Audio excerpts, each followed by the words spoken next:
Okay, welcome everybody to tonight's Science in the City. We'll go ahead and get started, and those who are still entering, just grab a seat wherever. We also have some extra seats over here on my right side. But just really quickly, I'm just going to set expectations for the evening, do a quick introduction of our speaker tonight, as well as some other programs that are coming up, and then we'll be off and running. So my name is Brett, so welcome everybody, hello. I am the host and moderator for the Science in the City program here at Pacific Science Center, and I just want to say thank you for being here with us tonight. Format for tonight is that our speaker will speak for roughly about 45-50 minutes, after which we'll have time up until about 8:30, 8:45 for Q&A with the speaker, and then there's some time afterwards that you can have informal talks with them down here on the stage, or if you want to come down and look at their props, you can do that as well. So just a reminder that Science in the City is an opportunity to join Pacific Science Center for lively conversations with scientists and experts and learn about scientific and technological achievements in topics that are relevant to our city and our region. So thank you again. Also a reminder that if you are not a member with us, these events are free for our members, and quite honestly, if you're just doing like a single person membership, then you basically just come to all the Science in the Cities for free, and it's pretty cool. So something that I'll first go to here. So restrooms, if you need facilities tonight, head out to your left. They're camouflage wood doors. Go outside the hallway that you'll find. Head downstairs, and that's where the bathrooms will be. When you come back, you'll want to re-enter through the blue doors. If those are locked, you can just come back the direction that you left in. Something that I want to share with you, and we're pretty excited about this, we have a new series with the NHL Seattle groups and OVG. So the group that is doing the renovation, the rebuild, over at Key Arena. So it's now the new arena at Seattle Center, and we are doing a presentation next week on the 23rd that's about acoustics at the new arena, and we're bringing in some pretty big shots to talk about that engineering feat that's happening. That is a $10 price, just because we are offering food, but again, it's free for our members, so hopefully I'll see some of you there as well. And then I don't have a picture for it, but on the upcoming, or the next week, April 30th, we have another talk about the Salish Sea. It's going to be a documentary movie about what you'll find in the Salish Sea, and talking about the health of salmon and orca and other really kind of, big named species that live in that part. So that's called Beneath the Salish Sea, and that's also $10. So tonight I am delighted to introduce you to our speaker. We'll be hearing from Kees, Beemster, Leverenz tonight from Mysteries of the Deep, Seattle's Underwater Secrets. And just to give you a brief bio about Kees before he joins us here at the podium, is that he's an enthusiastic diver and global underwater explorer instructor from Seattle, Washington, who enjoys exploring our underwater world as often as possible. Kees is passionate about sharing his love of diving by both teaching and contributing to both local and global documentation projects. So at this time, I would like you all to join me in welcoming Kees to the podium.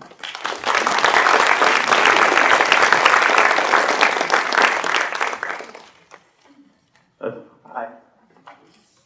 Hey everybody, and thank you for coming. I'm really excited to talk tonight because basically you've all come out to hear me talk about my favorite stuff to talk about. And if you know me, which I think a lot of you do, you know how much I can't shut up about diving.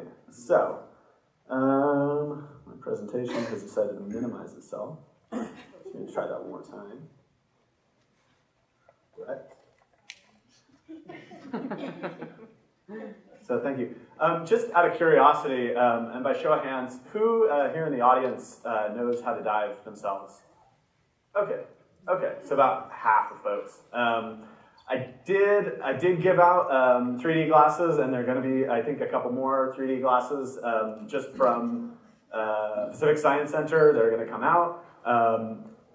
I wasn't sure how well the 3D glasses thing was going to work, so the entire presentation actually doesn't use those, even though I do show some 3D stuff. But at the end, we're going to try it just because it's fun and because I had a bunch of spare 3D glasses left over from before. So you can look forward to that, but it'll be a little bit more informal at the end. And then, of course, if you've got any questions, feel free to raise your hand, and I'll do my best to answer them at any time, just because I'm going to try to keep things reasonably formal, because I don't think I've ever actually spoken to a crowd this large before. So, again, thank you for coming. So, my name is Kees. I'm here representing an organization called Global Underwater Explorers. Global Underwater Explorers is probably best described as a bunch of dive nerds that banded together so that we could all be nerds together in a big group. We're a global organization. We have smaller chapters in 91 different countries with sort of a big epicenter here in the United States and over in Europe with a bunch of folks down in Mexico, South America, and a lot of other places around the world. Global Underwater Explorers, our motto is education, exploration, and conservation. Basically, everything grew out of a couple of large exploration projects where divers were trying to do something ambitious. In particular, a cave exploration project in Florida called the Woodsville Karst Plain Project, where a group of divers were trying to explore a cave that was at the bottom of a 300-foot basin. And if you know anything about diving, you know that diving at 300 feet is no small issue, especially if you were going to try to do it for an hour or 2 hours or 3 hours or more. Some of the dives that they've done for that project have stretched past a day underwater, which is pretty significant. And so back when Global Underwater Explorers was founded about 20 years ago, it was born out of that project and sort of the standardization that they worked out in that to manage the difficulty of keeping people in the water for that long. Divers don't always necessarily recognize the benefits of standardization, but you know, if you go and you look at like an ambulance or you look at an airplane, it'd be awful hard if in one airplane turning the yoke to the right made it turn the wrong direction. You know, think about switching the gas and the brake pedal in your car. It'd be kind of difficult. So we try to standardize a lot of stuff, and that allows us to focus a lot more of our efforts on exploration and maybe a little bit less on equipment. But again, we're big nerds, so we love equipment, and we spend a lot of time talking about that anyways. I brought some here just because it's just fun to look at. So that's Global Underwater Explorers. We've been around for about 20 years. And me. My name is Kees Leverenz, as I think I've said like 3 or 4 times now. This is me and a good friend of mine, Alex, who's out here in the crowd, diving on a 500-year-old warship in Sweden that I'll talk a little bit more about later in the presentation. I teach diving. I teach classes for divers who, in particular, who want to work with Global Underwater Explorers, who want to learn some of the techniques that we teach and so on. And I also teach a class on documentation techniques on some of the stuff that I'm going to be talking about tonight and how we make 3D models out of stuff underwater. Okay, so Puget Sound. A lot of folks here are divers. I'm willing to bet that a reasonable number of you have learned somewhere that's maybe a little bit clearer, maybe a little bit warmer, and maybe a little bit less intimidating than the cold waters that we are in here. However, there's a truckload of stuff to see in Puget Sound.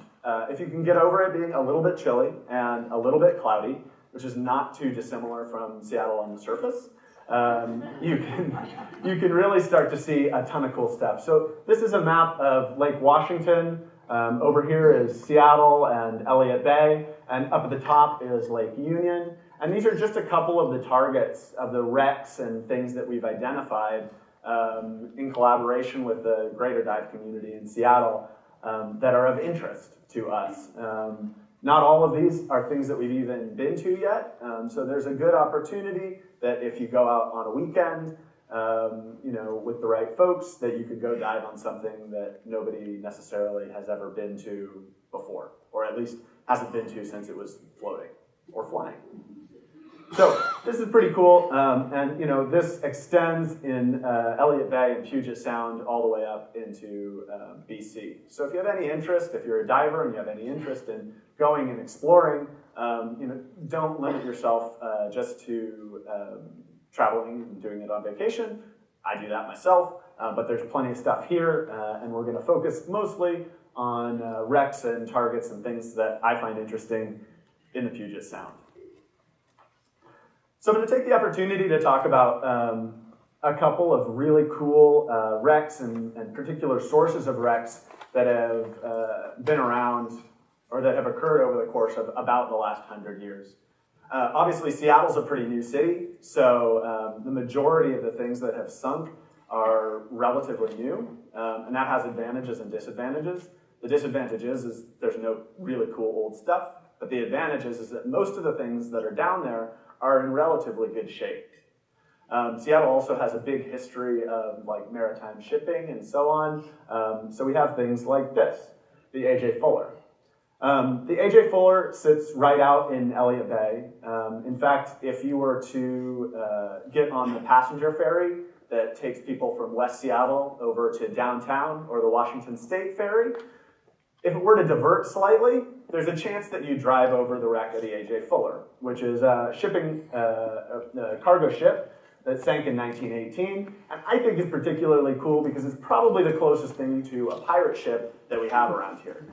So it's a three-masted schooner, sort of towards the end of the age where transporting things via sail was economically feasible, but it was quite fast. Towards the end of its life, they were using it as a salmon cannery ship, and it was sitting out in the middle of Elliott Bay with 80 crew members on shore leave after presumably being on a long cruise, and just 3 guys sort of keeping watch out on the ship itself. It was a foggy morning, and another ship called the Mexico Maru came in, hit the A.J. Fuller, and then continued on their way, allowing the Fuller to promptly sink. So the 3 guys inside the A.J. Fuller, they obviously heard the fact that they got hit by another ship, a large steamship in this case. They ran up to the top deck, jumped in a lifeboat, and bailed out. And the ship sank with all of its cargo and basically everything on board still. Ultimately, and somewhat unsurprisingly, the moored ship was not declared responsible. It was the Mexico Maru, this other cargo ship, that was declared responsible, that sped off with parts of the A.J. Fuller still embedded in its anchor. And they ended up getting fined about $500,000, which back in 1918 was the equivalent of about $8 or $9 million bucks. So that's kind of a hard hit to take for that other crew. You know, you sort of imagine that they wish that they were looking where they were going a little bit better. They did toy around, the A.J. Fuller, they toyed around with bringing it up or bringing things up, but it rests in about 250 feet of water, and it's Puget Sound, so it's cold and it's dark and it's challenging, so they didn't end up actually doing that. What they did do was send a hard hat diver to try to recover some stuff from the deck. They couldn't send him all the way down, so what they did is they actually sent him down to stand on the top of the mast with a hook and try to reach down and grab stuff from the deck of the ship, which he actually successfully did. He recovered like a non-negligible amount of cargo from the top of the boat, which I just think is a hilarious image, because it's like a guy in one of those big brass helmets hanging onto the mast of a ship with a hook, trying to recover things. So that's the successful salvage from the A.J. Fuller. So if the A.J. Fuller is an example of some of the cargo ships and that we've had sort of traveling around the Seattle area for quite some time, we also have an example of a number of ferries. Seattle has one of the largest ferry systems in the world, and it has for quite some time. Before there were cars, though, we didn't have large ships that were sort of roll-on, roll-off ferries, but we had a number of smaller passenger ferries that helped shuttle people around the area. For example, from Seattle to Tacoma, or from Seattle to Bellevue on Lake Washington, or around Lake Union. And these 2 boats that you see up front here, this is a colorized but historic photo. These 2 ships up front are sort of representative of what those kinds of old steamers would look like. They're these little white boats, very nice, and there's actually still quite a few of them at the bottom of Elliott Bay and Lake Washington and Lake Union. Somewhat unsurprisingly, when bridges started going in and people started getting cars, and there were a lot of these ferries still around for people to use, they started mysteriously going up in flames after insurance policies were taken out on them. So we find a couple of these, but not all of them are in excellent shape. Some of them have been stripped of anything of value, in particular, like all the way down to toilets. And if you find a ship that doesn't have a toilet on it anymore, you know that people were really scrounging for things before it accidentally sank. So on top of passenger ferries that we have and members of the Mosquito Fleet, other small ships that sort of serviced the industry of Seattle over the course of the past 100 years, we also had the Naval Air Station Seattle, NAS Seattle. Some of you may not know this, but Magnuson Park actually used to be this large naval air station from before World War II, or excuse me, from before World War I to after World War II. So you see a historic photo on the left of what it looked like before, and then a more recent photo now that it's been transitioned into Magnuson Park, which is really quite a nice park. But not everybody knows, safety standards weren't quite what they are today back in the 1950s, 40s, 30s, and etc. So there are actually quite a few airplanes that have sunk off of NAS Seattle that are largely still down there. In fact, there's two of them, two of probably the best wrecks in Seattle, are just off the edge of Magnuson Park, where nobody's ever able to really see them unless you go diving, but they're there, and they've been there for 60, 70 years, and they're largely in perfect shape, sort of remnants of what of the old Naval Air Station. So one of them is about 135 feet, and one is about 150 feet. So they're on the deeper side of things for sure. So they, while there is a lot of cool stuff in Lake Washington and Puget Sound, there are a number of significant challenges to documenting these wrecks. I mean, of course, it's all well and good to have this interesting stuff, and it's really fun to go visit it yourself. But it's always nice to be able to bring back a picture or some video or something that you might be able to show your friends and family that don't dive or other divers who aren't able to reach that particular target or haven't had a chance to yet. The number one difficulty that we run into is visibility. So this is actually one of the airplanes that's right off of Magnuson Park, and this is probably a good day with about as much light as we can possibly put onto it. And even with that, you're able to only see about 5 or 10 feet in front of you. If you're down there and you're sort of able to see each section in sequence and you do it over a couple of dives, you get a pretty good idea of what it looks like. But it's still really challenging to get a nice picture or to get a video that really engages with anybody. As you can see here, sort of a blurry, muddy mess, which is not super engaging. One of the other challenges that we run into, which is something that we mentioned before, is depth. So not all of the wrecks in Puget Sound or in Lake Washington are deep, but it is a glacial lake, which means that at one point a glacier kind of swept through and dug a big trench. And so a lot of the stuff in the lake is between about 150 and 200 feet. Now, when you're doing a dive to somewhere between 0 and 100 feet, typically you take a couple minutes to go down, you spend the vast majority of your time exploring and having fun, and then you have a couple minutes to come back up. And if anything goes wrong, you just come straight to the surface, it's no big deal. So that's 0 to 100 feet. However, most of the time in Lake Washington, we're dealing with stuff in about 100 to 200 foot range. And in that range, we start having to worry about decompression sickness, what some people may know as the bends. So in that area, if you spend enough time, you really need to make a slow ascent to the surface.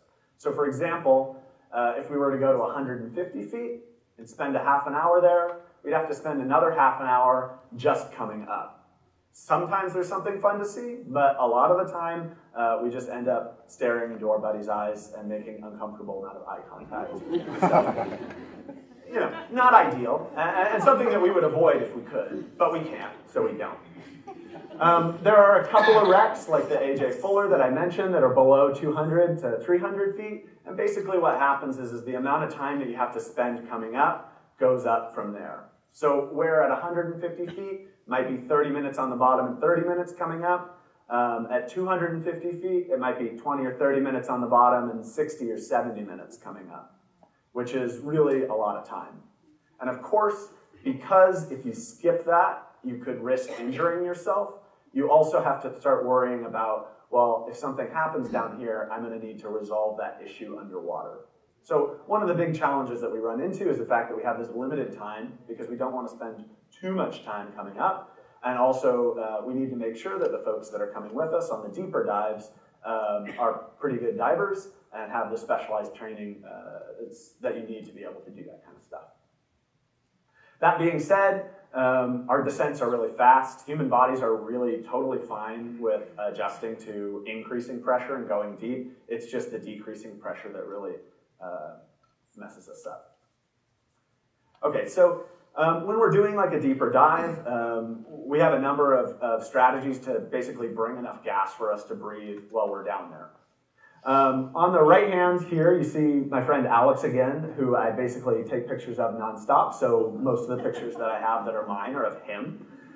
Or my friend Marcus, as of last week when we got back from a big trip. But here he is on open circuit. And open circuit is a pretty simple piece of equipment, and we like simple because simple means it's also super reliable.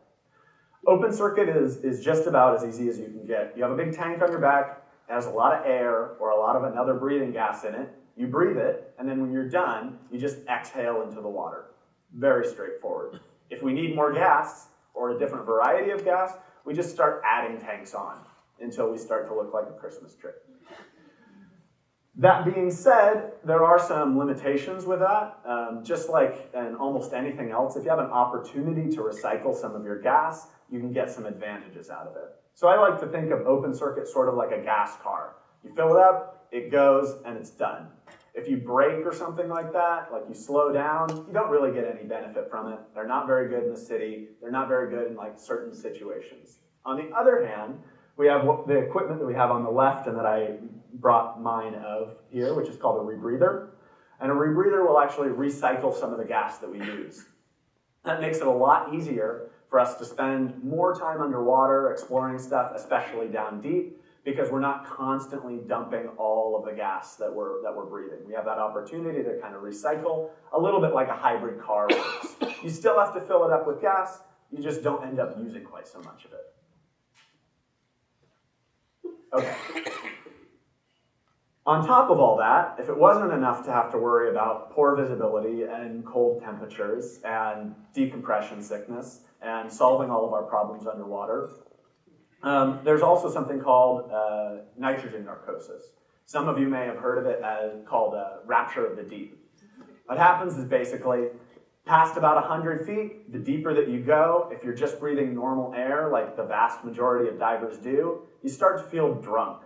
And just like it's not a good idea to go drunk driving, it's not a good idea to go drunk diving. So we want to mitigate that. And the way that we do that is by swapping out some of the nitrogen in our mixture for helium. So I just happened to bring a tank with helium. So on a really deep dive, we start to sound like this, which is hilarious when you're actually trying to get work done and your buddy is yelling at you, sounding like Mickey Mouse. There's not actually a lot of oxygen in that mixture, so.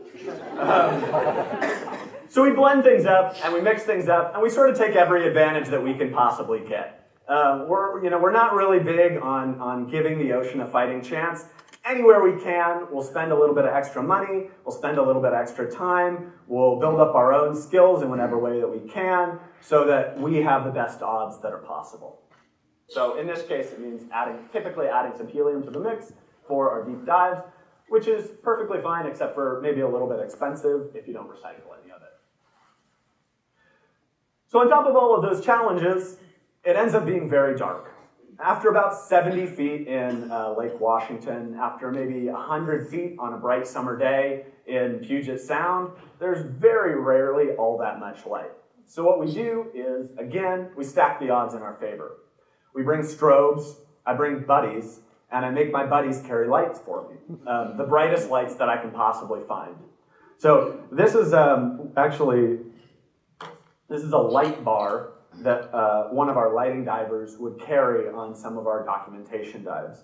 So I always warn people not to look into them when I turn them on, because you'll go blind for a second, and it's not really all that pleasant.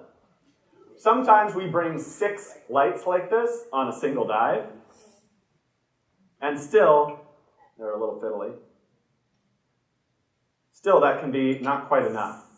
So I'm going to try to turn these off, and we're going to see if I actually can. There we go. Okay. Now if everybody's eyes are adjusted, I know mine aren't.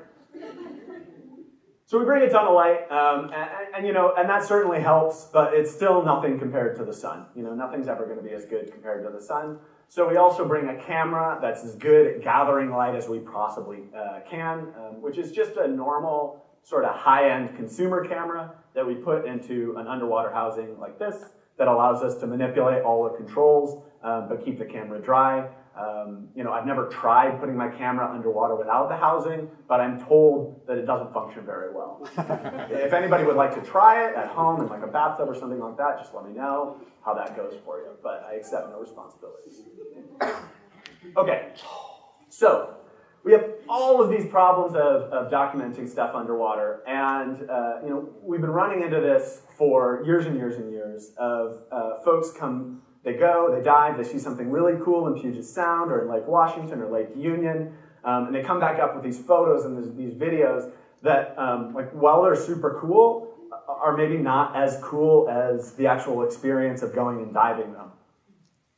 So that's basically been a problem for a long time, and something that we hadn't really come up with a good solution for. Until a couple of years ago, one of our colleagues at Global Underwater Explorers discovered this. This is the Mars. It's a flagship. It's sunk in 1564, and it's at the bottom of the Baltic, where the conditions are really quite similar to the conditions here in Seattle. They're cold, they're dark, visibility is so-so on a good day, and it's quite deep. It's about 250 feet. So the question becomes, how do you document this?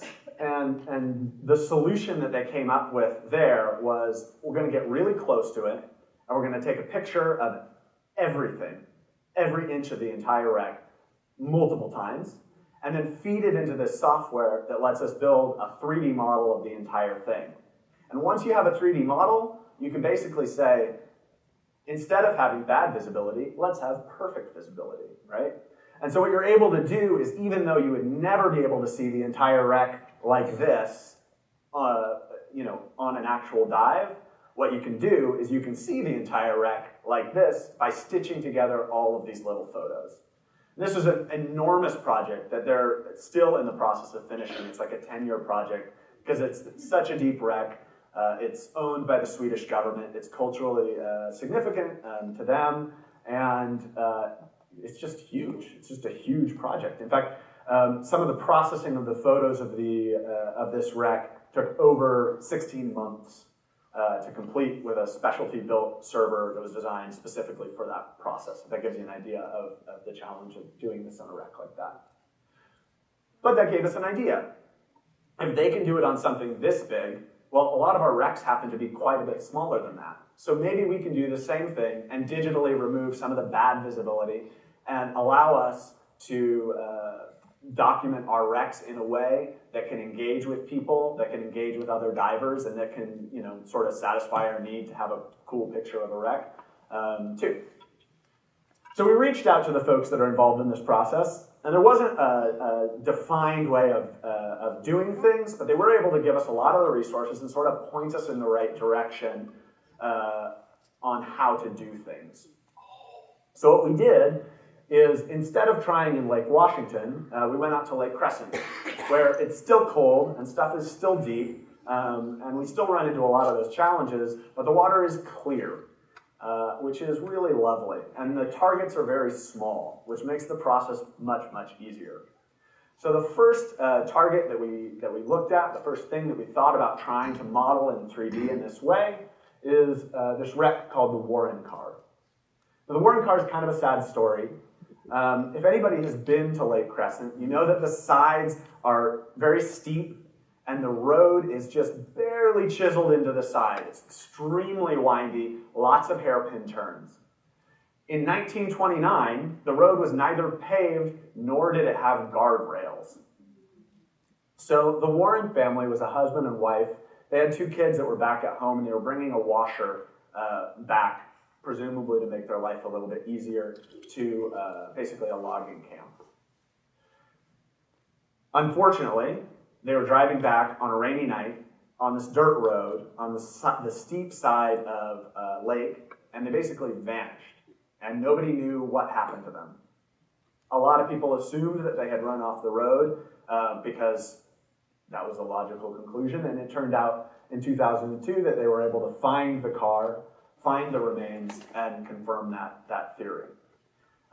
Fortunately, the National Park Service and the group of local divers that did the discovery were able to get in touch with the descendants of the Warren family, place a memorial, and bring the remains to rest.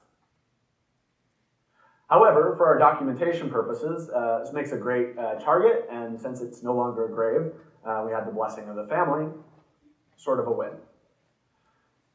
So, we tried to make this model, and we ended up with this. Is there any chance that we could kill some of these lights?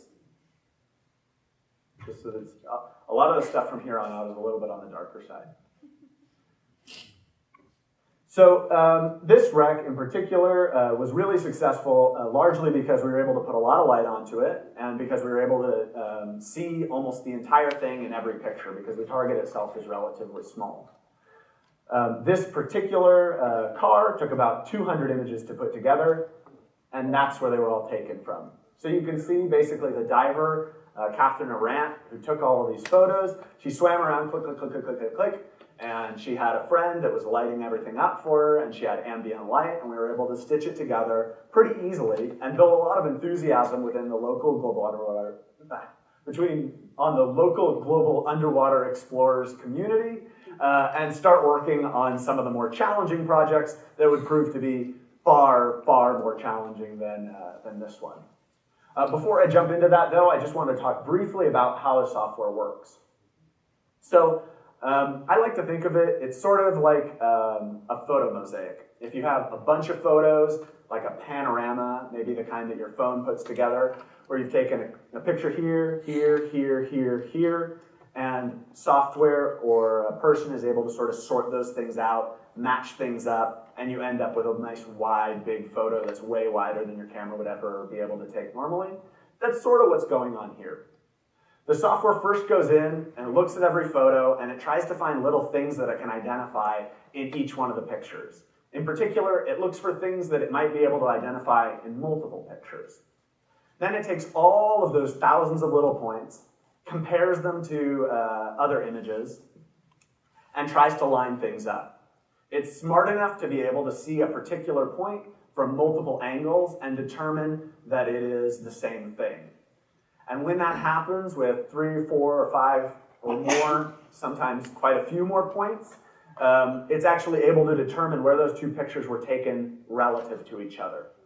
Now, when you stack that process up on top of hundreds or thousands of different photos, you're able to figure out what we have here, which is called a point cloud. It's sort of like a connect the dots image of the Warren car in this case. So you get a sense, sort of, of what it looks like, and you can see things like maybe the memorial or the headlight, kinda, but really it's just a bunch of dots. The important thing here is that the computer knows where the pictures were taken from. Or in some cases, it's told you that it can't figure out where the pictures were taken from, and you have to go you have to go be cold again. So the next step, if you've been successful on this first step, here we go, is to fill in some of the gaps. Once it knows where all the pictures were taken from, all of the points that it couldn't find a match for in a bunch of different images, well, all of a sudden it knows where those points were, because it can figure that out based on the placement of the images. So we start to build what's called a dense point cloud. It's really the same thing as the previous one, just a bunch of dots in space, but there's just way, way, way more dots. And so you start to see the actual shape of the object. Of course, if you want to do anything with this, like, say, bring it into another piece of software, make a scene out of it, see it in VR, or maybe make a print, like a 3D printed model of it, you can't very well tell something to print a bunch of points that float in space. So you have to stitch all of those things together. Just again, like connect the dots, you have to draw lines in between. So the next step is to make a mesh. And basically with the mesh, what you've done is you've connected all those dots to make a series of triangles. And hopefully, if things go well, and of course they only rarely go super well, you have then this flat surface. In this case, it worked pretty well. And if you look really close, you can see there's a little bit of roughness to it, but we stopped being a bunch of points and we started being a surface. Of course, the disadvantage of a mesh is that we've lost all the nice color that we got from the photos in the first place. So the last step is you ask the computer basically to take all of the images and project that image data onto the model that we've created, sort of like spray painting it with the actual texture that was down there. And what we end up with is this, which is a textured mesh of the car. Now again, if you look really close, some places it can look a little bit jumbled, but the overall end result is pretty impressive. So you can see on the bottom, you can see all the mechanics of this car. It's similar to a Model T Ford, but it's made by Chevy. You can see the headlight and the memorial and the hubcap and the inflated tires. Here in the center, you can see the springs that were under the seat. If you were to look really closely, you might be able to make out the speedometer inside, the spare tire on the back, the bumper, and then, of course, a lot of the surrounding rocks that give you a sense of what this thing actually is and what actually happened to it. It's not just a car that's floating in space. This is a gravesite, and it's a memorial, and it's a wreck, and it's something historic. So I think that having all of those things in there really helps bring something that otherwise would be inaccessible to a lot of people sort of to the forefront of folks' minds. So the Warren car was all well and good, but the original idea was to be able to do this on things in Lake Washington. Now, I showed you a picture of the cockpit of an airplane that crashed off of Magnuson Park. This wreck, the SL Dowell, is in similar conditions. It's super cool. It was built in 1899, sunk in 1922. It's in wonderful shape. Some of the original rope that's been down there for, 80, 90 years, I guess close to 100 years, is still intact. The hinges on the doors still function, despite the fact that it's been underwater for close to 100 years. Although, of course, we try not to touch those as much as possible because we don't want to damage it. But you can see that the conditions underwater there don't really give you a sense of what this boat looks like. In fact, you can dive this a whole number of times and still only have sort of a so-so sense of what it looks like, even though it's only roughly the size of like 2 large pickup trucks. Here you can see inside the wheelhouse, you can see what would have been the cabin. We picked this, it's on the deeper side, but we picked this because it was really convenient. In fact, today I can drive to the entry point for this wreck in about 5 minutes from my house. It's about 15 minutes from where we are right now if you were to drive fast. So, this was the first wreck that we had a chance to complete in Lake Washington. And so you get a much better sense, I think, of what that wreck actually looks like. Of course, there are a number of pretty big issues with this. For example, there actually is a roof, even though there's no roof here. And although it looks like it's perched on top of a pinnacle, it's not at all. It's on a totally flat bottom. On the back, there's no damage to the back, although you can read SL Dowell here on the model, the name of the ship, still after almost 100 years. And there's no blob here either. If you look really closely, over on the side here, right there, you might see a little patch of red. That's almost omnipresent on wrecks in Lake Washington. It's a solo cut from a partier. I think none of the large wrecks in Lake Washington don't have at least one, and most have 2 or 3. I don't know why. I don't know why it's never a beer can or a white solo cup. It's always a red solo cup, but there you go. So this was our first shot at this in Lake Washington. We were like, okay, we're pretty enthusiastic about this. It's definitely a cool result, but like that's not exactly something that you'd want to show off to a whole room of strangers. So we're gonna try to do a little bit better, maybe with something that has a little bit more historical significance. Of course, the old tug is cool, but it's hardly one of a kind. So we've been working on all of these things, and then early last year, we got contacted by a naval archaeologist, Megan, here in Seattle, And she'd been doing something similar on wrecks that were in slightly warmer, slightly clearer water, but she was really interested in airplanes. She is a naval archaeologist, a PhD, but her specialty was sunken airplanes. So she came to us and she said, hey, there's this one airplane, the Pbm Mariner. It's in Lake Washington. Could you help me make a model? I have funding, if you make a successful model, to put it in the Pima Air Museum down in Arizona, next to the only intact version of this plane anywhere in the world. So of course we were like, yeah, that sounds awesome. It sounds like you've done all the hard work of securing funding for this. And all we have to go do is the diving part, which is what we would do anyways, what we had been doing anyways. And so we were like, yeah, we're in. So the Pbm Mariner is a flying boat, and they're not very well survived, despite the fact that they were used really extensively in World War II for basically all of the things that they use a helicopter for today.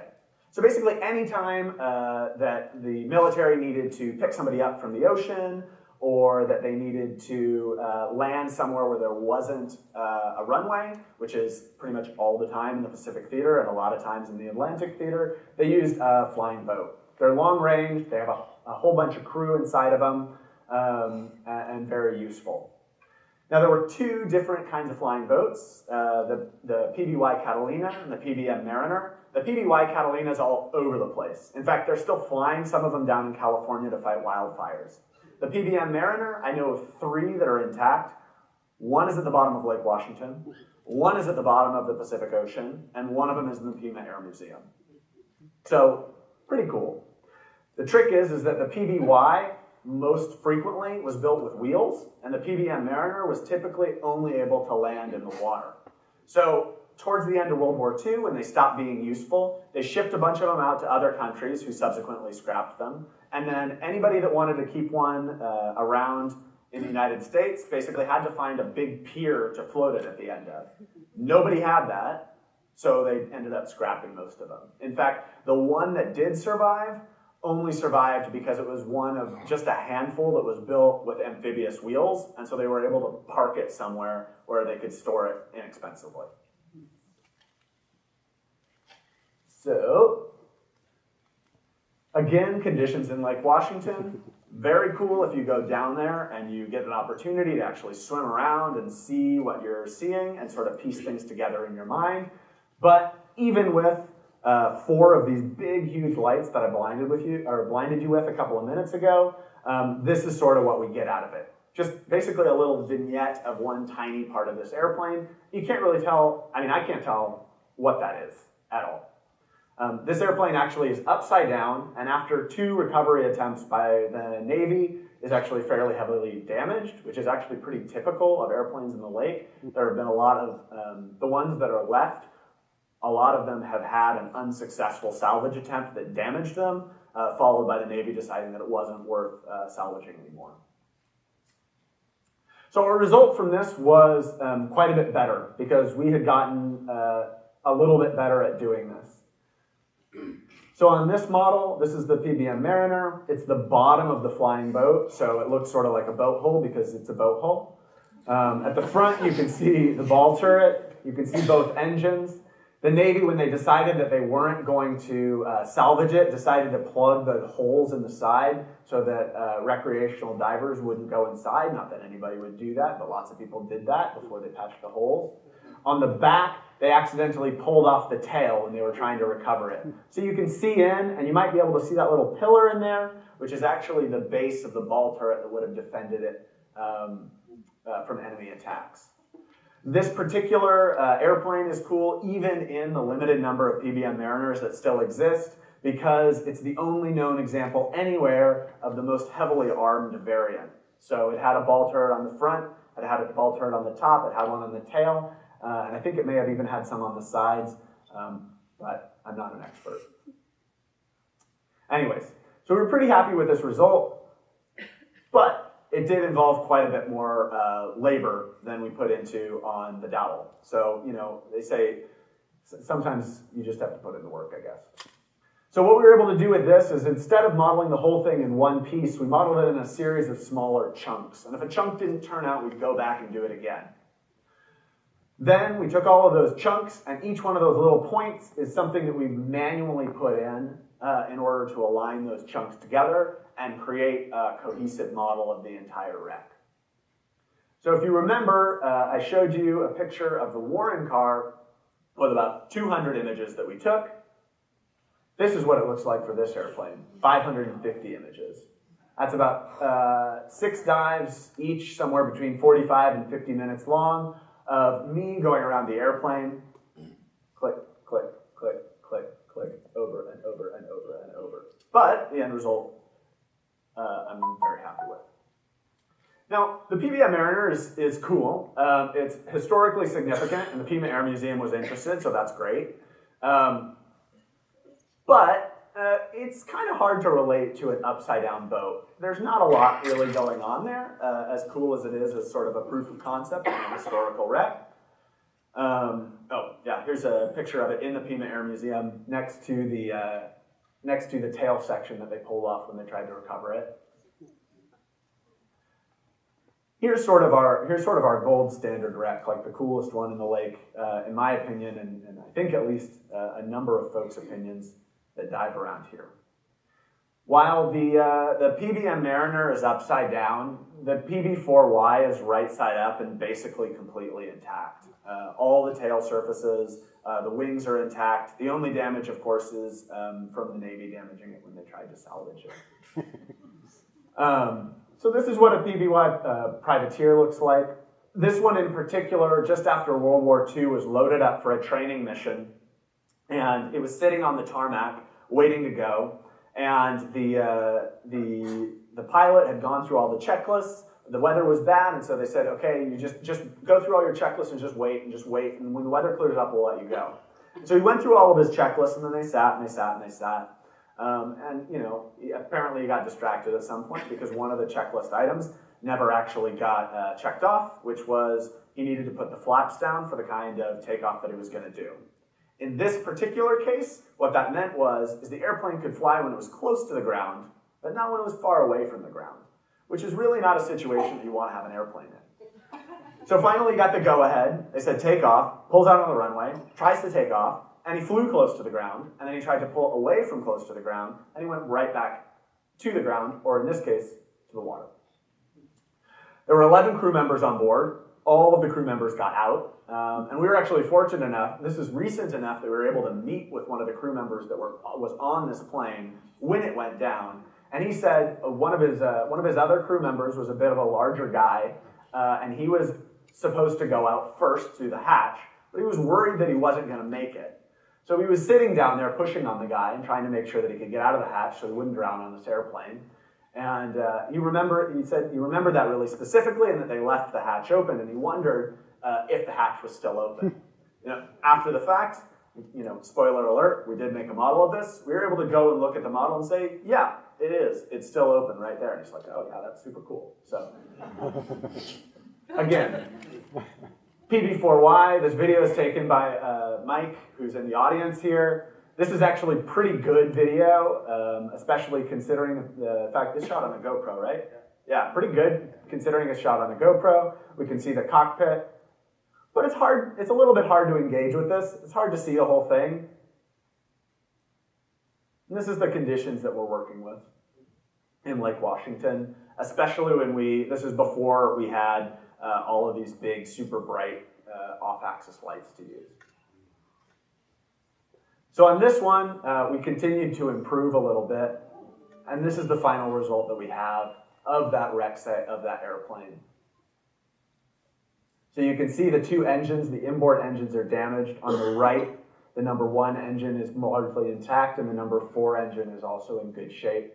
And then, of course, at the nose of the airplane, we have the ball turret, which is in almost perfect shape, despite the fact that people have been diving it for 70 years. It crashed, they tried to recover it, they brought it to the surface, they broke the engines off, it crashed to the bottom again, and somehow the glass on that is still intact. So that's what we have. And this is an image of it in somewhat of a less of a dramatic setting, so that you can get a sense of what this actually looks like. It's laying on one side. This is taken straight from the raw data from the scan. You can see one of the landing gear is still down. It has these big blisters on the side that they use, they put guns out of. And then there's a tail turret. The only major damage apart from the engine is to the rudder, which you can see. That actually has fallen off. We have a model of that too, but it didn't stitch together with the whole thing, so we have to add on. The only one thing that I'm disappointed about is that hole. That hole's not actually there. That's from us messing up. So, pretty good shape. And you can see on the side some of the markings. If it circles around here, you can see 21 there, or 22 on the nose. You can see some of the markings on the tail. And right there, it's hard to make out, but it does say Navy Seattle, which is from the Naval Air Base in Seattle. So that's what we've been working on. What's up next? The other airplane that's at the end of Magnuson Park is also in really good shape. It's a smaller airplane, 2 engines, and it also crashed on takeoff, except for in this case, instead of coming to a rest flat, it went straight down into the silt, and it's still resting nose in the dirt today, with the tail broken off to the side so you can peek in the top. This is me taken by my friend Catherine Arant. This is the engine in the silt. And that's another really cool airplane that's in like really excellent shape at the bottom of Lake Washington. The other thing that we're hoping to use this for, another GUE diver down in Bonaire is using photogrammetry to measure the growth of corals, which is a process that previously was destructive. In order to measure a coral, which has all of these little shapes and such, you'd have to take it out of the water and basically dunk it in to measure the volume, which of course kills the coral, and they're a coral restoration project, so that doesn't really work very well, or at least it's not ideal. So what they're doing now is they're making a 3D model of it, and then basically you just say, hey, computer, what's the volume of this thing? And then it tells you, and you don't have to kill it, which is, it's great. So we're sort of riffing on that. There's a new reef that's being installed at Redondo Beach, an artificial reef. And our goal is to get enough folks together in the GUE community in Seattle to be able to go out and make a complete 3D model of this large artificial reef within hopefully a week of its installation. So nothing has had a chance to grow on it. And then the idea is to go back 6 months or 12 months later and document as it goes. And because it's a 3D model, we'd actually be able to stitch those things together and show you growth on that reef over time, or at least that's the goal. So those are our 2 major projects that are coming up. That's my friend Myra on one of the few structures that is in Redondo right now, which is a tube. Anyways, I'd really like to stress that this is a collaborative effort. It's really impossible without a strong community behind you. And basically every one of these models has been created by the hard work and volunteer labor and volunteer cash of people that are just enthusiastic about this. So on this list of folks that have been involved in the documentation project are a lot of divers who've helped dive. They've helped take pictures. They've made models of their own. There are some folks like Mike Racine and Jay Olson who are excellent divers, but instead volunteered their time and the gas on their boats to just drive us places and then sit on the boat while we went and had all the fun, which is like, we wouldn't be able to do it without those people. Like, we just wouldn't be, if you can't get there, you can't make a model. So those folks I'm really happy to say thank you to. And then on the bomber model that I showed you last, we've been working with a 3D artist who volunteered his time, Pat Goodwin, and he's been doing just some super cool work that he finished up this morning, which did not give me a heart attack at all, because it definitely was not cutting it close for his presentation at all. But he does great work, especially if he's getting paid for it and I'm not paying him. So, and then also GUE Seattle, Big Blue, 8 Diving, if you're interested in learning how to dive. They've been a huge supporter and Halcyon. Also, folks who've done images on the side. Anyways, so that's what we've been up to. If you're interested in getting involved, please let me know. I've got business cards and stuff. Like, we're a nonprofit group. In fact, most of the time we do the exact opposite of making a profit. So if that's something that makes you excited, then come get in touch with me and we can find a way to waste your money. Spend your money. Anyways, so that's it. That's the end of the formal presentation. I'm going to try something with the 3D glasses here because I do have a lot of these models in stereoscopic 3D. And we'll just see if it works. I don't know if it's going to work. It might.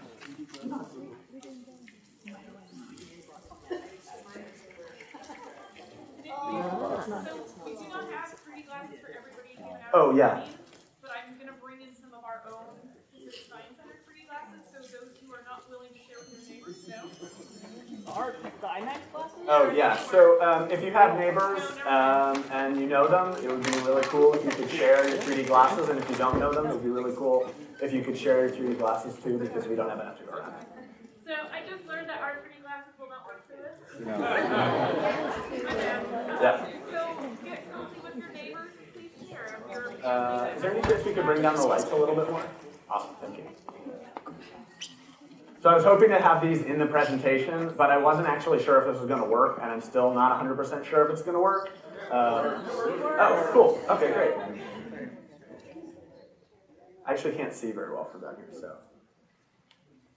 So this is the Valiant. It's a small trainer airplane. It's upside down. If anybody's been to O.O. Denny Park over near Kirkland, that's where this is. It's like a 10-minute swim away from shore if you know where you're going, and a lot longer if you don't. This one is in really cool. This one is in like excellent shape. I think it's really cool because of the radial engine in front is intact. The gear's down. It's a fixed wing airplane, and it's actually fabric. It's wood covered in fabric. And so it's remarkable how good of a condition it is, considering the fact that it's literally made out of cloth. On the back, there's the solo cup, the requisite solo cup that's on this airplane. And you can read still some of the markings on the side, although I'm not sure if you'd be able to make them out in 3D. And so for those in the middle who have 3D glasses and have a chance to see it, if you can pass your glasses to the edges, we have some folks who were not able to see to grab one since we had not enough glasses. We'll re-roll this again just for everyone to make it. If you guys need glasses, raise your hands and hopefully find you. So up in the back corner. You guys want to pass those down? Thank you guys. Yeah, thank you. Sorry, I didn't bring enough to you. That's on me. Okay, so that guy's super cool. We're going to go through a couple more, and I'm going to have these. So if anybody's interested in seeing them and doesn't get a chance to, just come down and I'll, we'll look at them. Here's the Warren car in 3D. So I encourage you to keep sharing those glasses. It's a little bit on the slower side. This is weird. What is that? So this is one of a number of things that we can use or that we can do to sort of share these models. This is the easiest one because I can do it with a whole audience of people, or at least half the audience. But what we're really hoping to do is take these and build them into a VR scene, because we've seen these models in virtual reality, and it really brings it home what they look like underwater, especially if we spend a little bit of time with a 3D artist to make it into something that looks like it actually looks underwater. So this is sort of the cheap and easy version of that. But it is something that we'll be able to do, hopefully here at the Science Center and maybe elsewhere. So this is Agisoft Photoscan. This is the software that I use to actually stitch everything together. And that ball is used to rotate the model. So you click on it and you drag it somewhere, and it rotates it, although I have it doing a spin animation, so I don't have to sit here and try to slowly drag my finger across the trackpad. But it looks kind of ugly, so I took it away. Okay. And yeah, again, like if you want to see the photos, that's where they're all from. Okay, what else do we have? Oh, okay, so this one's a little bit iffy, but it's pretty cool. It's a little bit iffy in terms of how it came together. But in the middle of Lake Washington, one of the oldest wrecks that we have, and one of the deeper wrecks that we have, usually, depending on the level of the lake, somewhere between 200 and 205 feet, is these coal cars. And they basically rolled off the back of a barge in the 1800s, and they still have the coal that was in them when they rolled off. So for, over maybe 140, 150 years, I don't know the exact date on that. I'm sure somebody does. 1875? 1875. So for close to 150 years, these things have been sitting down there with the coal intact. And there's a whole series of them. This is just one set. Of course, almost omnipresent. In this case, I don't know if there's a solo cup, but what there is a trash bag, or a Target bag at least. And the funny thing is when I saw that, I was really frustrated because the bottom of the wreck, or the bottom of Lake Washington, is super fine sediment. So if you disturb it almost at all, it'll come up and it'll billow out and it'll just float in the air and ruin your whole day. But it turned out, so I didn't touch it, I left it in there. But it turned out later that the contrast on the wreck was so low because it was just this homogeneous sort of gray-green color, that the only thing that was able to make this model come together was the fact that that bag was there, because it was so crinkly and stuff. The software was like, oh yeah, give me more of that bag. It was like, I'm rendering a Target bag and there's some stuff in the background. And I was like, you're rendering coal cars. Oh, yeah. Question? Where was that? Where was the coal cars? Yeah. So the question is, where were the coal cars? And the answer is, Jay takes me to them. How deep? They're between 200 and 205 feet, depending on how full the lake is or how well calibrated your fog timer is. So the spinning on this one is a little bit off kilter because we are just in sort of the finishing stages. So forgive me on that. If you want to come and spin it yourself, you're more than welcome to. This one actually works better typically than the other ones because it's got protrusions like the wings and the rudder and the elevators. So I don't know, is that working for folks? Oh yeah. So have you tried using drones? There's a question? Yeah, have you tried using drones? Have we tried using drones? So underwater ROVs? Yeah. Yeah. We have tried using ROVs. There has been some success. So the folks that have been working on the Mars project in Sweden have used ROVs pretty successfully. But what they do is they basically put the camera that we're carrying onto a really expensive ROV, and it's like a commercial operation.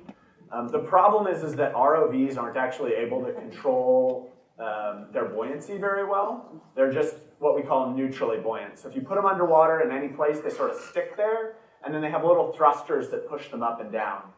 Now the problem with that in Lake Washington is when you get really close to the ground is super silty, and if you ever stir that up, you're basically done taking pictures for the day.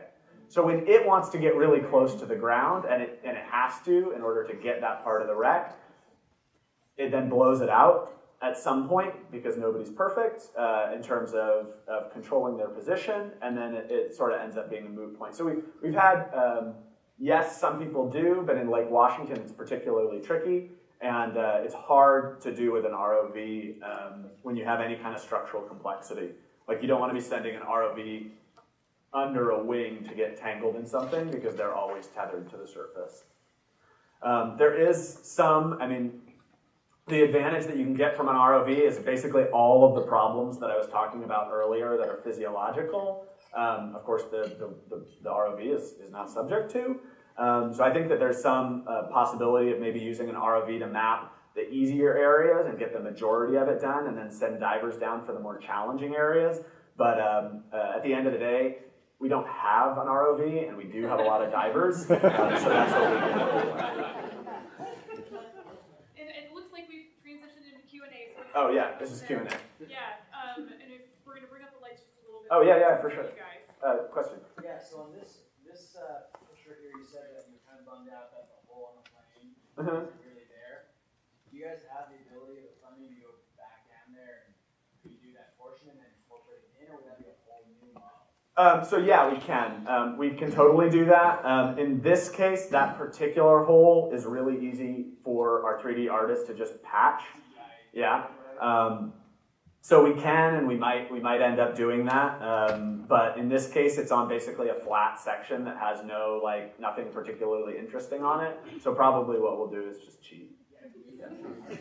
Thank you. Yeah, question? The colors that we see, are those of the object with the light, or are you able to artificially change the colors after? So the question is are the colors that we see on the model the actual colors, or are they the colors like under the lighting that we use? Or can we boost them? Yeah. So the colors are slightly modified. So you might be on this one. Looks like very few people are wearing 3D glasses anymore, so I'm just going to turn that down or turn that off so I can show you something. Navigation, no view, stereo.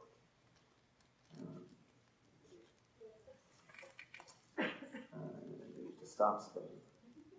Okay, so what you can see here is that this has actually been constructed of a number of different chunks in the same technique that we have been using on any of the larger wrecks in Lake Washington.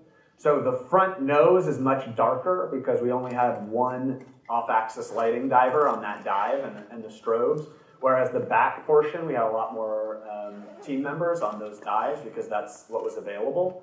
And so one of the first things that Pat, our 3D artist, did was actually come in and remove all of the lighting effects from that and make sort of a flat model.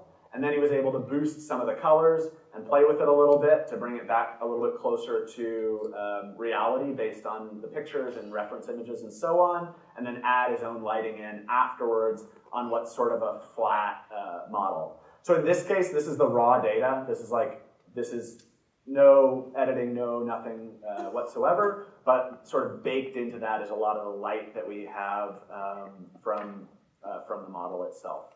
But the more detailed one, the sort of dramatic reveal one, that one has had some retouching going on. There's another question? Yeah, right here. Yeah, going back to the map that you showed us at the very beginning, the little points of where these wrecks or salvages are. Yeah. How do you determine? I mean, do you use satellite imagery? Do you use?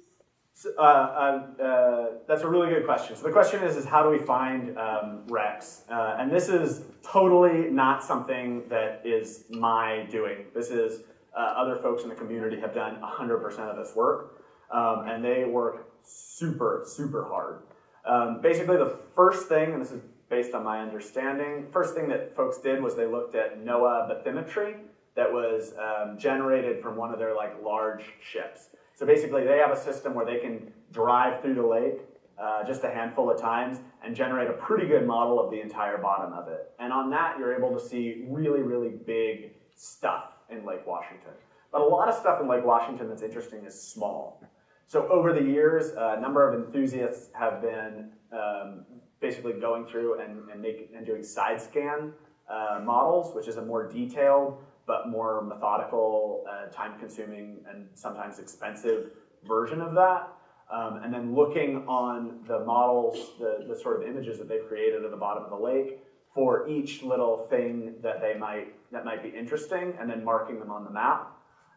And then we go through based on the records and talking to other folks in the community that have been diving and try to figure out which ones of those things are things that we visited before.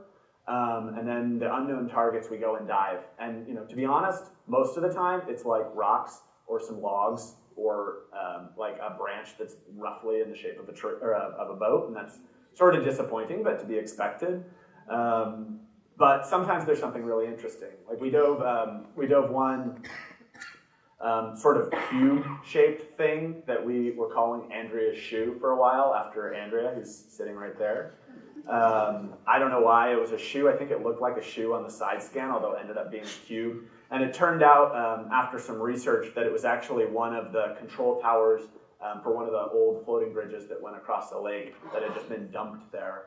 But it was just a bizarre big concrete square that was down there that we found. And folks have found boats and larger wrecks and so on throughout the years. Do you have any idea of the number? Do we have any idea of the number? Hundreds? Yeah, depending on how large of a thing you want to count as something interesting. Yeah, question? Have you come across ones that have toxic stuff, like oil spilling out or anything like that you had to avoid? Or? The question is, have we come across anything that's toxic underwater, like oil? I personally have not, although I know that a lot of the larger wrecks, like there's a wreck called the Narcosis, does have some issues with that.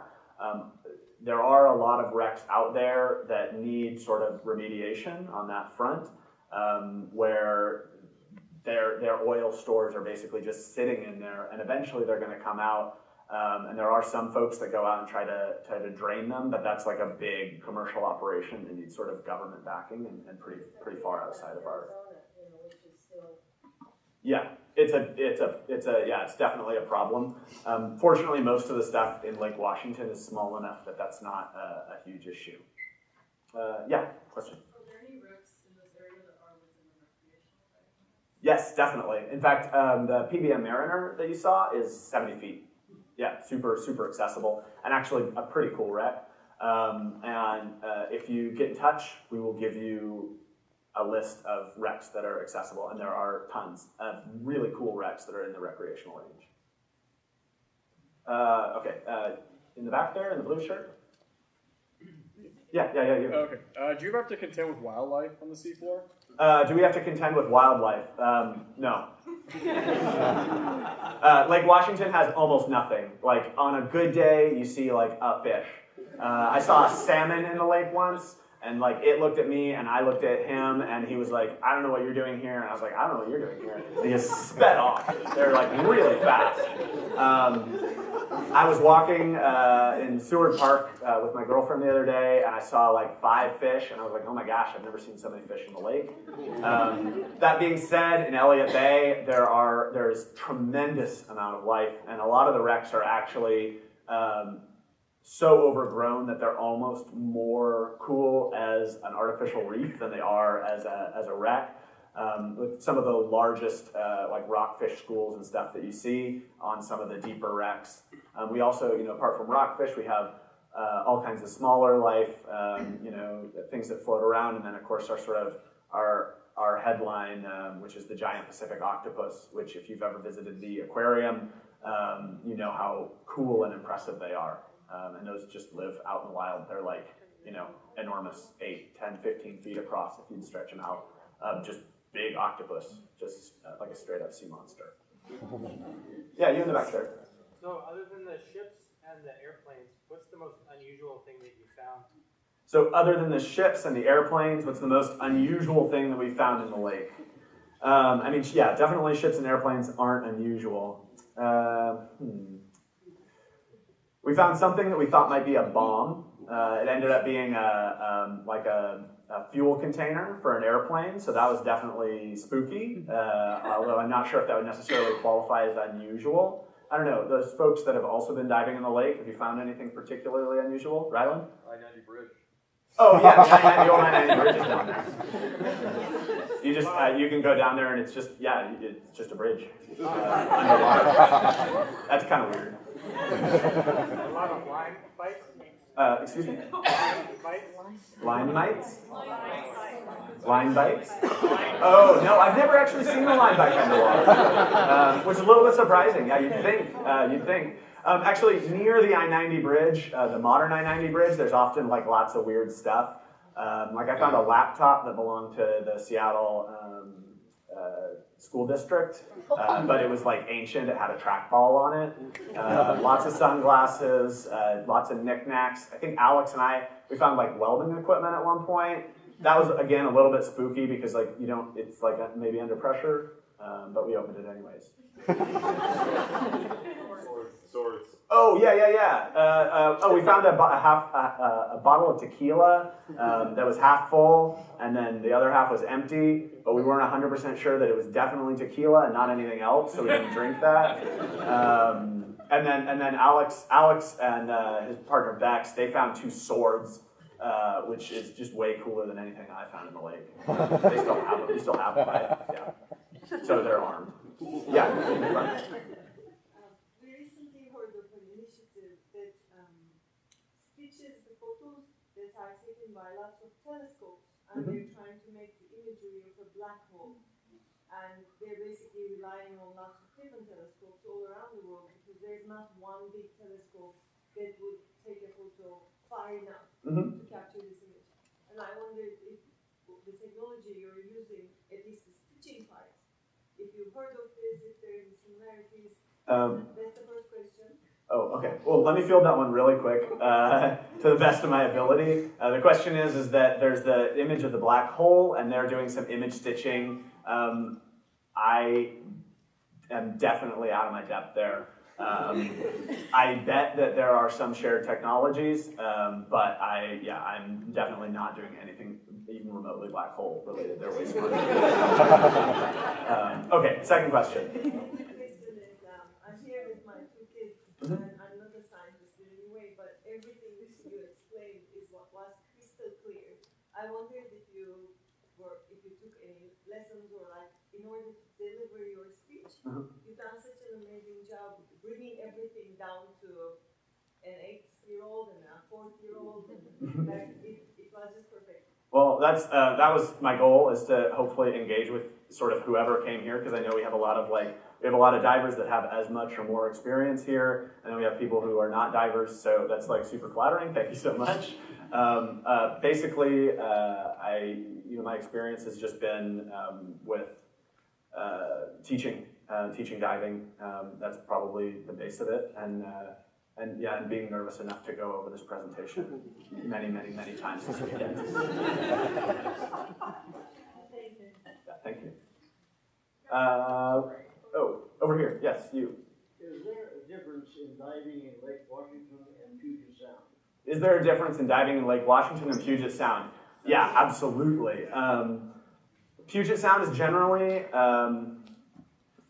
overall, it's more homogeneous in temperatures. So Lake Washington in the summer, Puget Sound in the summer, the whole thing warms up a little bit. In the winter, the whole thing cools down. I think because of the water motion, but don't quote me on that. In Lake Washington, in the summer, the shallows warm way, way up. So if we're doing a decompression dive, it's really nice because you go down to the bottom, you freeze you get cold, and then you come back up again, and you warm right back up, and you just chill out, and you're warm, and it's comfy. On top of that, Lake Washington has almost no life whatsoever, and the visibility is generally worse. Puget Sound has enormous amount of life. Cold water is just amazing for life because the water can hold a little bit more oxygen in it, and that's really good for the plankton, and then when the plankton do well, the fish do well, and when the fish do well, everything else does well, and sort of so on. So those are the big differences. The temperature, that one's big for me because I get cold easy, but then the other big one is the life.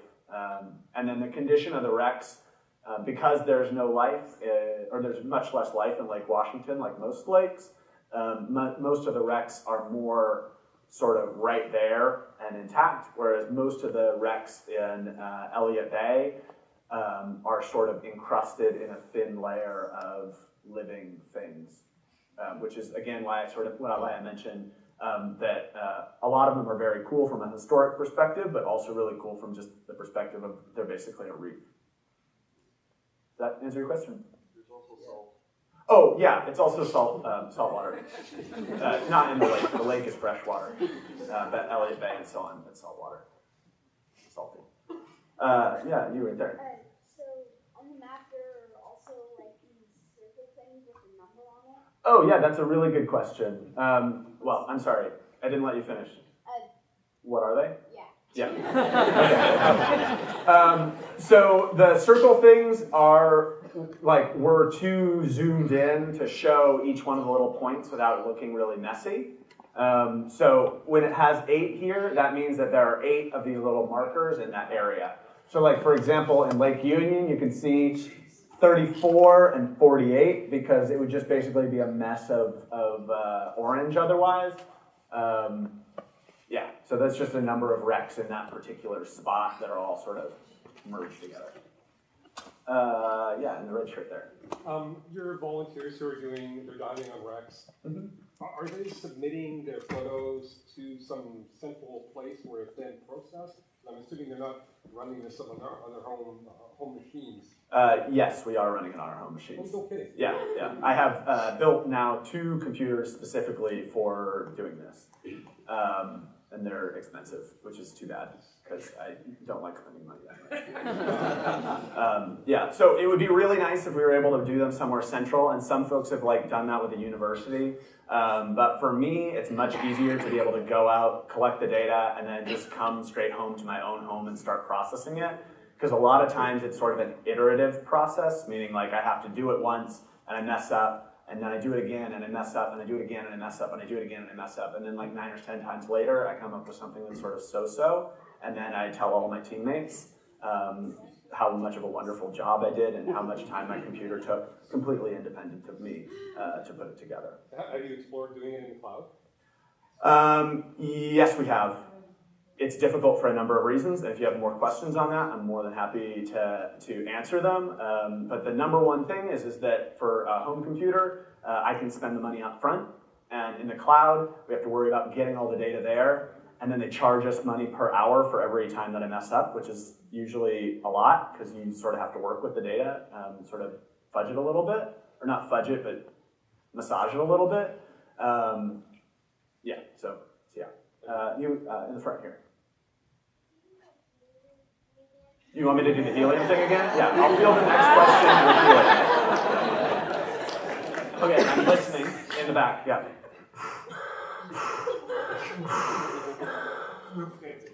Any chance that you'll 3D print all these models? The question is there any chance that we'll 3D print any of the models? And the answer is yes, absolutely. That's something that we're looking into. That requires a certain skill set. So, for example, we brought in the 3D artist to do a little bit of the work. And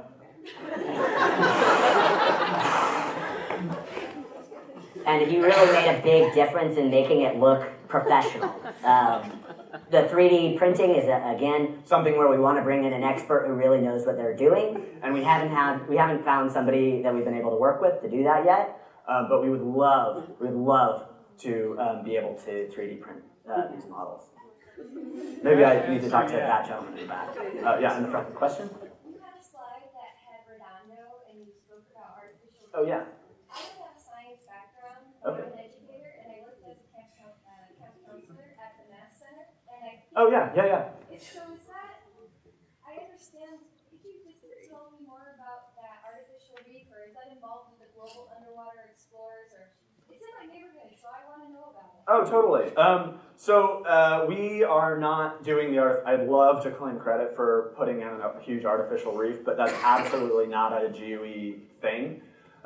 What we're doing is we're working with the Math Center to hopefully do this documentation project on it, which is really ambitious, but also really exciting because we have basically a year from now when they first are thinking about putting it in, and we may have an opportunity to sort of do that from scratch, which would be cool because the state is considering putting in a number of other artificial reefs, and if we can basically say, like, look, here it is when it's brand new, and look how much extra life you got a year later, that's a huge selling point, especially because we can go out and visit that site right now, and it's like a dead, flat plane of nothing. It's like a moonscape, worse than a moonscape.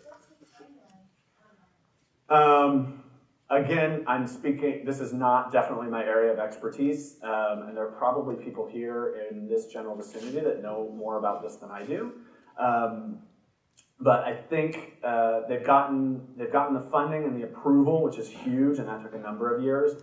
And they've got a plan for sort of the structure of what they want to put in. And then within about a year, I think the plan is to start putting it in. But it's a government sort of thing, so it might be a year and a half or 2 years or something like that. It's just based on my previous experience with the government. And then we're working with the Math Center to hopefully take maybe our 3D models or take pictures or whatnot and get them into the Math Center.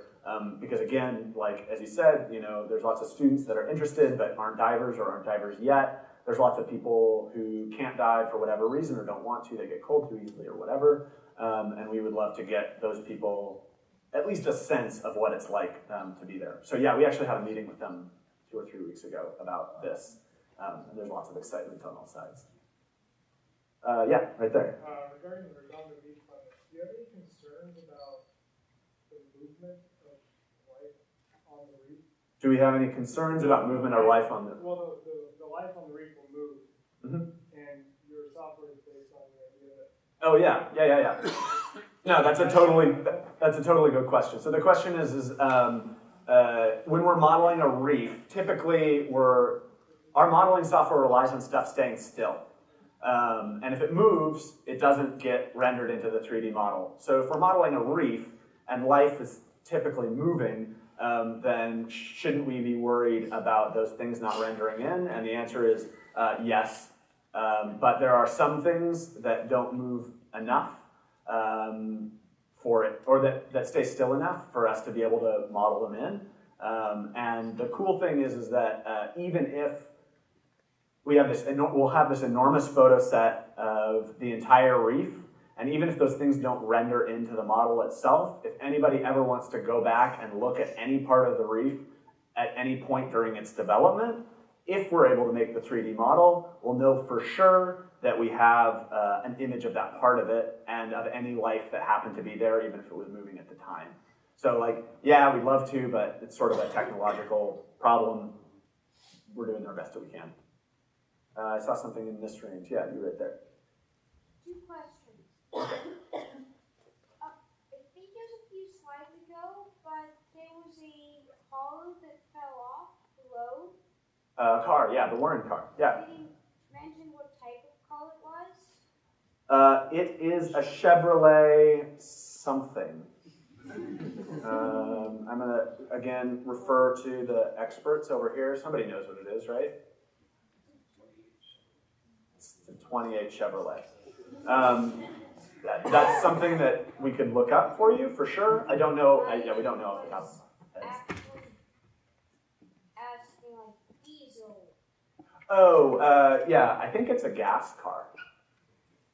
Yeah, it's just it's a super old, it's like 1920s, so it's like 80, 90 years old now at this point. It's like, I think they were all running on gas. I'm sorry, I don't actually know that much about that. But you had another question? 2. There's 1. Where's the helium? And I'm not asking you to believe it. I can remember in the back of my brain that there's a gas that makes your voice lower. Does anyone know what that gas was? Yeah, I know what you're talking about. So like xenon, yeah. So there's a number of gases out there that have different effects. Like hydrogen, for example, is even better than helium in terms of making you clear-headed when you're diving really deep underwater. The problem with hydrogen is it's also explosive when you put too much oxygen near it. And helium is just, we call it inert, which means that it doesn't really do anything. It's sort of like sand, except for easier to breathe. So that works pretty well for us. It's also reasonably inexpensive. But if you're curious and you go online, there are actually studies that are reasonably easy to read, or you might be able to read with the help of your parents, that tell you about when sort of commercial divers in the military was going through and having their soldiers or their sailors breathe different things and see sort of what it did to them. I mean, obviously, as long as you have enough oxygen in it, typically you can breathe. But like, if instead of helium you were to put argon in, which is another inert gas, sort of like sand, it makes you it makes you way drunker, so to speak. It's way more narcotic underwater than helium is. So if you were to dive that at like 50 feet, where you'd be fine on air, on an argon mixture, you'd be just completely loopy and unable to function. Ish. Okay, so I think we only have about time for 2 more questions. I see 2 Kees here. Okay. And then after which we can have time to talk to Kees on an informal basis. So there's 2 right here. The gentleman, this one, yes. Yes. Have you explored that idea of using other technologies for the photogrammetry purposes, like laser injection So the question is have we thought about using things other than just photos to create models? We've thought about it, but photography equipment is actually really just easy to come by. I mean, it's essentially a commodity at this point. And we can do this, we have like a really nice camera setup, and we have all of these lights. And when we do it with photography equipment, we're able to put that texture on the model itself rather than just having sort of a blank mesh. But we could do it in concert with lasers, but it starts to become very complicated when you're like, I want to buy a laser scanner, and the laser scanner is $15,000. I don't know if it's going to work, and nobody makes an underwater housing for it. When you contrast that with the, I said early on, we really like simplicity. So that's typically what we'll go for. So yeah, it'd be really cool. We haven't worked on that yet. I'd love to integrate that in there if that was possible. Yeah. Last question, back. Are attempts to salvage still attempted, or is all the stuff considered historical now? I don't know of any active salvage attempts on anything out there. There's been some rumbling about salvaging the Pbm Mariner again, and by rumbling I mean like some people think that it would be a good idea, but it's like a multi-million-dollar project, so it needs to have a little bit more support than that. That being said, there was a Corsair, which is like a really beautiful fighter from World War II that's sort of like a cobalt blue that typically fought in the Pacific with the Marines. And they brought one of those up and restored it and put it in the Museum of Flight, where you can go see it on display now, to the best of my knowledge. So if you want to see something from the lake and you don't want to go get cold while you do it, then Museum of Flight is a cool place to visit. But also visit the Pacific Science Center.